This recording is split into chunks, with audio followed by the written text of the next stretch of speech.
नमस्कार दोस्तों, आप देख रहे हैं विजन आरएस यूट्यूब चैनल। आज का इम्पोर्टेंट वीडियो संबंधित है कृषि विधेयक 2020 से। तो आइए देखते हैं सबसे पहले कृषि विधेयक 2020 की जो पृष्ठभूमि है।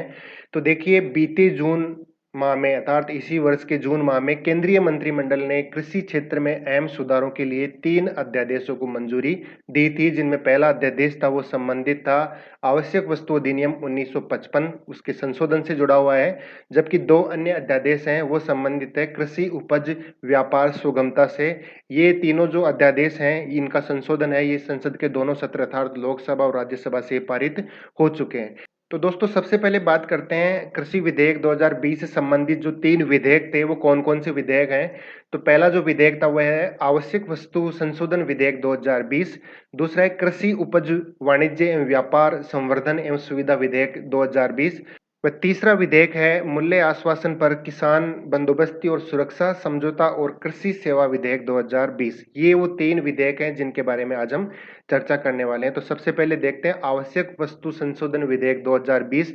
जानेंगे ये क्या है, इस विधेयक में कौन-कौन सी चीजें शामिल की गई है। तो सर्वप्रथम आवश्यक वस्तु अधिनियम 1955 में पारित हुआ था और लगभग 6 दशक पुराने इस अधिनियम में संशोधन किया गया है, जिसके तहत हम जानेंगे कि क्या इसमें संशोधन किया गया है।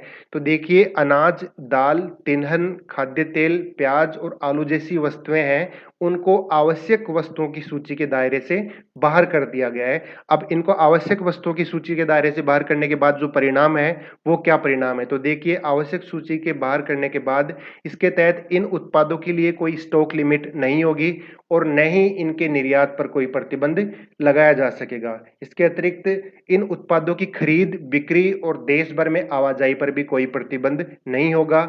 युद्ध, अकाल और असाधारण मूल्य वृद्धि और प्राकृतिक आपदा जैसी स्थितियों में भी इन जो कृषि खाद्य पदार्थों का विनिमय हो सकेगा, इनका रेगुलेशन है वो किया जा सकेगा। यह है आवश्यक वस्तु अधिनियम 2020 में जो संशोधन किया गया, उसके तहत जो परिणाम है उनके बारे में ये 3 पॉइंट हमने यहाँ पे डिस्कस किए।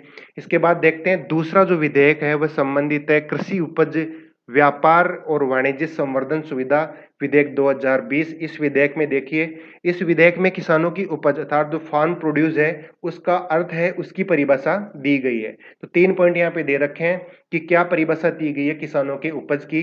तो खाद्य पदार्थ जैसे गेहूं और चावल, तिलहन, तेल सब्जियां, फल मसाला और गन्ना, मुर्गी पालन, सुअर पालन, बकरी पालन, मत्स्य पालन और डेयरी के संबंधित जो उत्पाद हैं, और कच्चा कपास, जूट और चारा, इनको किसानों की उपज के रूप में परिभाषित किया गया है। हमने यहाँ पे 3 आपको पॉइंट्स दिए। इन तीनों पॉइंटों के माध्यम से आप समझ सकते हो कि कृषि उपज वाणिज्य एवं व्यापार विधेयक 2020 है, इसमें जो किसानों की उपज को परिभाषित किस रूप में किया गया है।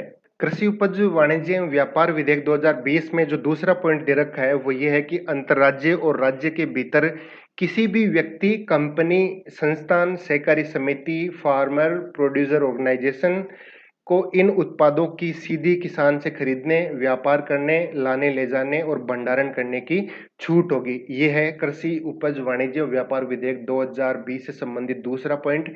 तीसरा पॉइंट इसमें दे रखा है एपीएमसी अर्थात agriculture produce market committee act. APMC act के तहत राज्य सरकार की मंडियों के बाहर ये अग्रलिखित छूट, जो हमने छूट देखी थी पिछले पॉइंट में, अग्रलिखित जो छूट थी, इन पर राज्य सरकार कोई भी शुल्क नहीं लगा सकती तथा इस एक्ट के तहत पेमेंट की शर्तें तय करने के विवाद और उससे संबंधित निपटारे के लिए एसडीएम स्तर के अधिकारी या उसके द्वारा नियुक्त अधिकृत कमेटी भी होगी, जहां पे पेमेंट संबंधित अर्थात जो किसानों की उपज है, उपज के पेमेंट से संबंधित जो भी विवाद है, जो भी उनके विवाद के निपटान है, वो एसडीएम स्तर के अधिकारी या फिर उनके द्वारा अधिकृत कोई कमेटी के द्वारा किए जाएंगे। ये है कृषि उपज वाणिज्य व्यापार विधेयक संबंधित जो पॉइंट्स थे।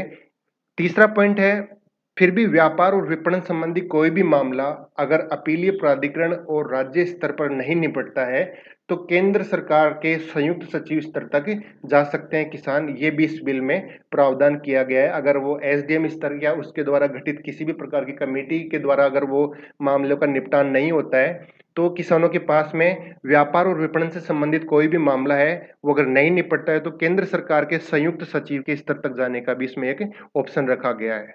और कृषि विधेयक 2020 से संबंधित जो तीसरा बिल है, तीसरा विधेयक है, वो है मूल्य आश्वासन पर किसान बंदोबस्ती और सुरक्षा समझौता व कृषि सेवा विधेयक 2020 इसके बारे में देखते हैं। इस विधेयक में ये बताया गया है कि इस विधेयक के तहत कंपनियों को किसानों के साथ कॉन्ट्रैक्ट फार्मिंग और कंपनियों को दूसरे संस्थानों के कृषि उत्पादों से जुड़ी सेवाओं के संचालन के लिए भी प्रावधान किए गए हैं।